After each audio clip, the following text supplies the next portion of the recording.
मोरे कृष्ण लाला की देखो कला।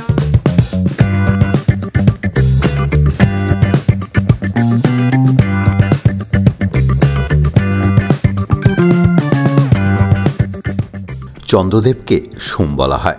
সোম আবার শিবকে নিজের ইষ্ট দেবতা মানেন, আর এই শিবের মন্দিরকেই বলা হয় সোমনাথ। ভারতের 12 জ্যোতির্লিঙ্গের মধ্যে প্রথম জ্যোতির্লিঙ্গটি রয়েছে গুজরাটের আরব সাগরের তীরে সোমনাথ মন্দিরে। ভারতবর্ষের অমর অক্ষয় জ্যোতির্লিঙ্গ সোমনাথ। 17 বার ধ্বংস ও পুনর্নির্মাণের সাক্ষী হয়েছে গুজরাটের সোমনাথ মন্দির। মন্দিরের প্রাচুর্য দেখে মাহমুদ থেকে ঔরঙ্গজেব প্রচুর মুসলিম শাসক 17 বার এই মন্দির আক্রমণ করেন ও লুটতরাজ চালান। ধ্বংসের চেয়ে সৃষ্টি যে মহৎ, সোমনাথ মন্দির তারই প্রতীক। চালুক্য রীতিতে নির্মিত এই মন্দিরে রয়েছে গর্ভগৃহ, সভামণ্ডপ ও নৃত্যমণ্ডপ। সকাল 6টা থেকে রাত 10টা পর্যন্ত খোলা থাকে মন্দির। সকাল 7টা, দুপুর 12টা ও সন্ধে 7টায় আরতি হয় মন্দিরে। শহরের যে কোনো জায়গা থেকে অটো ধরে আপনি চলে আসতে পারেন সমুদ্র ধারের এই সোমনাথ মন্দিরে। মন্দিরের মধ্যে কোনো রকম মোবাইল ক্যামেরা বা ইলেকট্রনিক্স জিনিস অ্যালাউ নয়। তার জন্য রয়েছে বিনামূল্যে কাউন্টার। সেখানে এই সমস্ত কিছু জমা রেখে জুতো খুলে তবেই ঢুকতে পারবেন মন্দিরের ভেতরে। তবে মন্দিরের বাইরেও কিন্তু এরকম অনেক কাউন্টার আছে, সেখানে এগুলো রাখতে গেলে টাকা দিতে হবে। প্রতিদিন সন্ধ্যে 8টা থেকে শুরু হয় এখানে light and sound show. Somnath Jyotirlinga Mahadev के 12 ज्योतिर्लिंगों में सर्वप्रथम माना जाता है। সেখানে সোমনাথ মন্দিরের ইতিহাস খুব সুন্দরভাবে বোঝানো হয়। এর জন্য আপনাকে সোমনাথ মন্দির কমপ্লেক্স থেকে টিকিট বুক করতে হবে। টিকিটের মূল্য 50 টাকা। সোমনাথ মন্দিরে এলে নীল রঙের গোলাকার একটি বস্তু দেখতে পাবেন। এর নাম বান স্তম্ভ। বহু প্রাচীন এই স্তম্ভ যেদিক নির্ণয় করছে সেই দিকে দক্ষিণ মেরু পর্যন্ত কোনো জমি নেই, পুরোটাই জল। আজ থেকে বহু শতাব্দী আগে কিভাবে এই দিক নির্ণয় করা হলো সেটাই আশ্চর্যের। সোমনাথ মন্দির স্থান মাহাত্ম্যে অনেক উঁচু স্থান অধিকার করলেও সোমনাথ মন্দিরের পাশেই রয়েছে রাজমাতা অহল্যাবাই হোলকার দ্বারা নির্মিত এক শিব মন্দির। সত্যি কথা বলতে কি, এই মন্দিরের প্রতিষ্ঠিত শিবলিঙ্গ সোমনাথ মন্দিরের থেকেও পুরনো। কারণ সোমনাথ মন্দিরের যে পুরনো শিবলিঙ্গ বহুবার ভাঙা পড়েছে। বর্তমান শিবলিঙ্গটি নতুনভাবে তৈরি করা, কিন্তু অহল্যাবাই হোলকার দ্বারা প্রতিষ্ঠিত এই শিবলিঙ্গটি সোমনাথ মন্দিরের শিবলিঙ্গের পরিবর্ত হিসাবে 1782 খ্রিস্টাব্দে তৈরি করা হয় এবং এটি হচ্ছে সোমনাথের সবচেয়ে পুরনো শিব মন্দির। বর্তমান মন্দিরটি এখনও সেই পুরনো চেনা ছন্দেই শরণার্থীদের কাছে ধরা দেয়।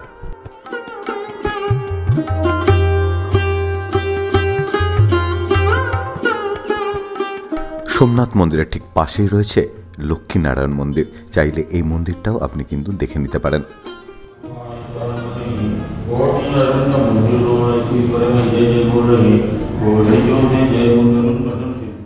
সোমনাথ ঘুরতে এলে এই ওশান ভিউ জায়গাটা অবশ্যই আসবেন।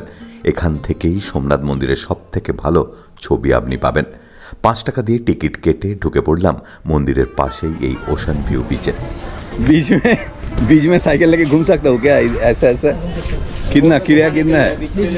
20 रुपया पर आवर, ऐसा कुछ है? 20 रुपया ही है। 20 रुपया आधा घंटा लगेगा। आधा घंटा लगेगा।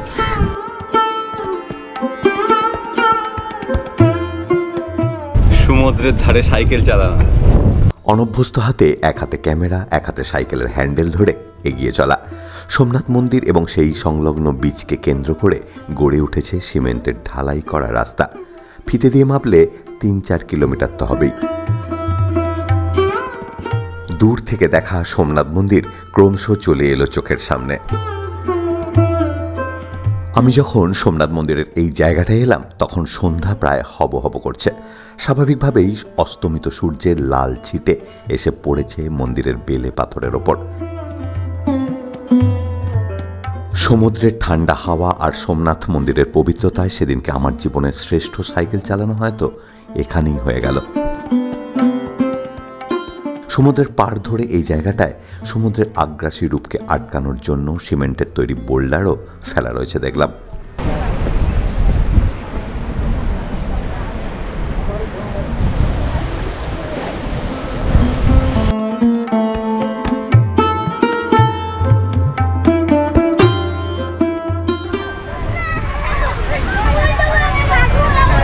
कितने का क्या भैया? 50। हाँ, एक आदमी का 50 एक आदमी का 50 घुमाने के लिए। घुमाने के लिए। फोटो निकालने को 2 का 50। अच्छा, फोटो निकाल के 2 का 50। সোমনাথ মন্দিরের দিকে সমুদ্র পাড়ে বোল্ডার ফেলা রয়েছে, কিন্তু উল্টো দিকটা রয়েছে বালুচর। সাইকেলে করে চলে এলাম সেদিকে। এসে দেখি বিশাল মেলা মতন বসে গিয়েছে। উট, ঘোড়া সমস্ত কিছু রয়েছে। লোকও এদিকে একটু বেশি।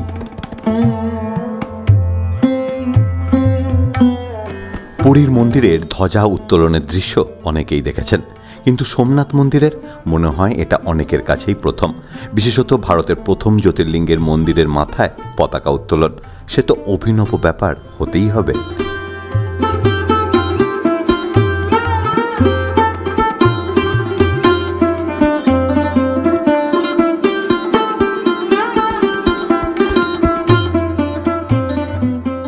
শুধু কি পতাকা উত্তোলন, এত উঁচু মন্দিরের ওপর থেকে নামতে দেখাটাও একটা বিশেষ ব্যাপার।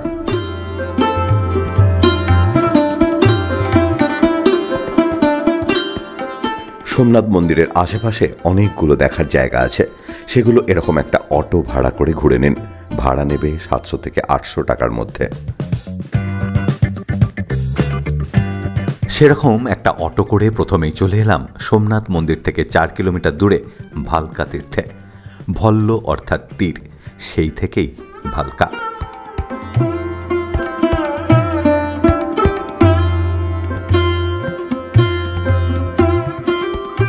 এই ভালকা তীর্থেই দেহত্যাগ করেন শ্রীকৃষ্ণ।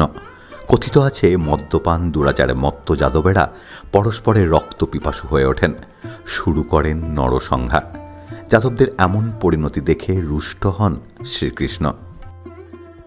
বংশধর যাদবদের এমন ব্যবহারে রুষ্ট কৃষ্ণ সোমনাথ থেকে 4 কিলোমিটার দূরে ভালকা তীর্থে অশ্বত্থ গাছের তলায় ডান পায়ের ওপর বাঁ পা রেখে সেখানে যোগ মুদ্রায় বসেন। তখনই সেখানে জড়া নামক ব্যাধ এসে উপস্থিত হয়। কৃষ্ণের পাকে হরিণের মুখ ভেবে তীর চালিয়ে দেয় জড়া। পরে কাছে এসে দেখে সেটি কৃষ্ণের পা, কোনো হরিণের মুখ নয়। তীর কৃষ্ণের পায়ের তালুতে লেগেছিল। এরপর ব্যাধ ভয় পেয়ে কৃষ্ণের কাছে ক্ষমা প্রার্থনা করেন। তখন কৃষ্ণ জড়াকে জানান যে তার ইচ্ছেতেই সব হয়েছে। তারপর কৃষ্ণ ব্যাধকে ক্ষমা করে নিজ ধামে প্রস্থান করেন।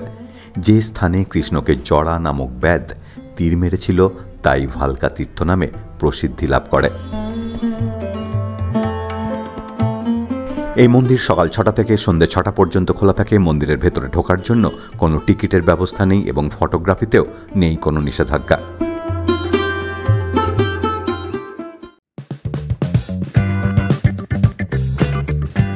সোমনাথ মন্দির থেকে 2 কিলোমিটারের মধ্যে হিরণ নদীর ধারে রয়েছে গোলকধাম তীর্থ।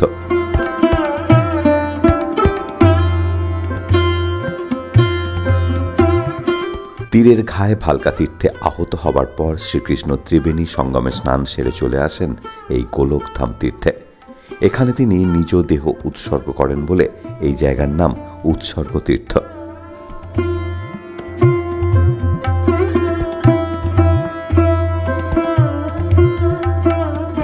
গোলকধাম তীর্থে ঢোকার সময় খেয়াল করিনি, বেরোনোর সময় দেখলাম একজন ভদ্রলোক এক তারা নিয়ে এক নাগাড়ে গেয়ে চলেছেন। সেই সুরের মূর্ছনা আমাকেও আবিষ্ট করেছিল, আপনাদেরও করবে। তারই এক ঝলক।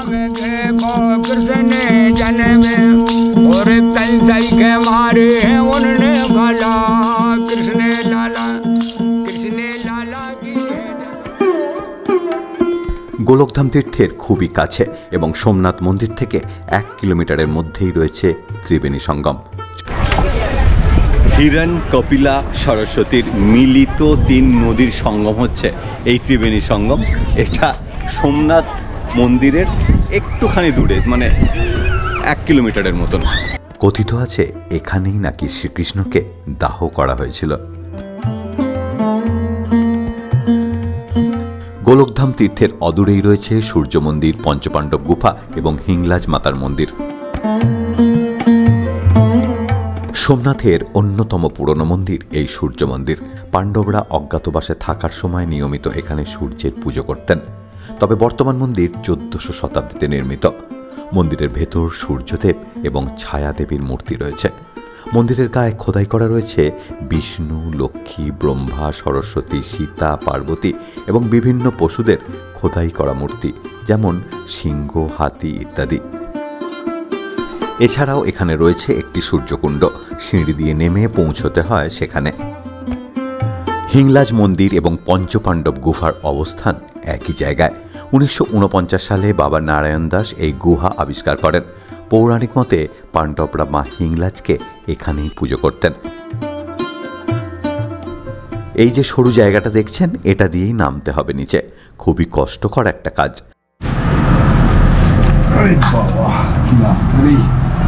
কোনো মতে একজন প্রায় হামাগুড়ি দিয়ে নিচে নামতে পারবেন। নিচে নামার পর হালকা শ্বাসকষ্ট আপনার অনুভূত হবেই। খুব চাপের কাজ। তবে দেখলাম নিচে এয়ার কুলার লাগানো রয়েছে। পুরো ভেতরটাই মোজাইক পাথর কিংবা টালি কেটে সুন্দরভাবে সাজিয়ে রাখা হয়েছে। হিংলাজ মাতার দর্শন আপনাকে হামাগুড়ি দিয়েই সারতে হবে।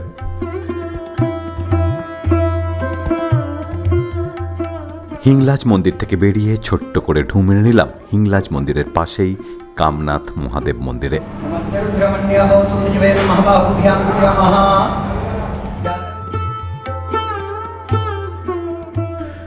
চলুন এবার আপনাদের দেখিয়ে নিয়ে আসি সমুদ্রের মাঝে শিবলিঙ্গকে। সেখানে নিয়মিত ফুল, বেলপাতা এবং দুধও ঢালা হয়। দূরে দেখা যাচ্ছে সোমনাথ মন্দির, আর সেই সোমনাথ মন্দিরের অদূরেই ডাঙা থেকে বেশ খানিকটা দূরে সমুদ্রের মধ্যে পরপর অনেকগুলো শিবলিঙ্গ।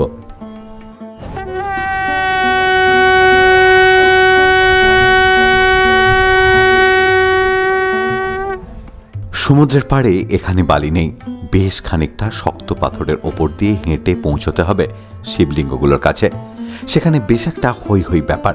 লোকজন ভক্তি সহকারে ফুল, বেলপাতা শিবলিঙ্গের মাথায় চাপাচ্ছে, আর তাই দিয়ে এক শ্রেণীর লোক ব্যবসা চালিয়ে যাচ্ছে। এই শিবলিঙ্গগুলো ভালো করে লক্ষ্য করুন। এই শিবলিঙ্গগুলোর জন্মের পেছনের রহস্যটা জানলে আপনাদের শিবরাম চক্রবর্তীর দেবতার জন্ম গল্পের কথা মনে পড়ে যাবে। আসলে সমুদ্রের জোয়ারের সময় নৌকোগুলো যাতে ভেসে না চলে যায়, নৌকোগুলোকে বেঁধে রাখার জন্য কিছু স্তম্ভ বানানো হয়েছিল। পরবর্তীকালে সেগুলোই হয়ে গেছে শিবলিঙ্গ। সোমনাথ মন্দিরের উল্টো দিকেই রয়েছে বেশ কিছু থাকার জায়গা। তাদের মধ্যে অন্যতম সোমনাথ ট্রাস্টের থাকার জন্য ব্যবস্থা।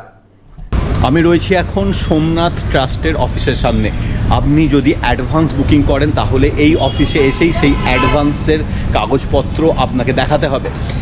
ম্যাক্সিমাম 120 ডেজ আগে বুকিং হয়, minimum 4 days. Availability of room অনুযায়ী নন এসি ডবল বেডরুম 750 টাকা, এসি ডবল বেডরুম 900 রুপিস। আমি ডেসক্রিপশন বক্সে somnath.org এই লিঙ্কটা দিয়ে দিলাম, সেখান থেকে কিন্তু আপনি বুকিংগুলো করে উঠতে পারবেন। সোমনাথ মন্দিরের ঠিক উল্টো দিকে বেশ কিছু বিল্ডিং রয়েছে যেখানে আপনি থাকতে পারেন। ভাড়া 750 থেকে 1250 মধ্যে। এদের ফোন নাম্বার নিচের ডেসক্রিপশন বক্সে দিয়ে দিলাম।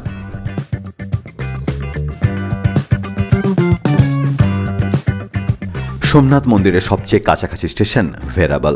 সোমনাথ মন্দির থেকে ভেরাবল স্টেশনের দূরত্ব 7 কিলোমিটার। হাওড়া থেকে ভেরাবল যাওয়ার সরাসরি কোনো ট্রেন নেই, তবে গুজরাটের আহমেদাবাদ, রাজকোট, দ্বারকা থেকে সরাসরি ট্রেন আছে ভেরাবল যাবার। আহমেদাবাদ থেকে ভেরাবল পৌঁছতে সময় লাগবে 8 থেকে 9 ঘন্টার মতন। সবথেকে ভালো হয় আপনি যদি চলে আসতে পারেন দিউ এয়ারপোর্টে। সেখান থেকে সোমনাথ মন্দিরের দূরত্ব মোটে 80 কিলোমিটার।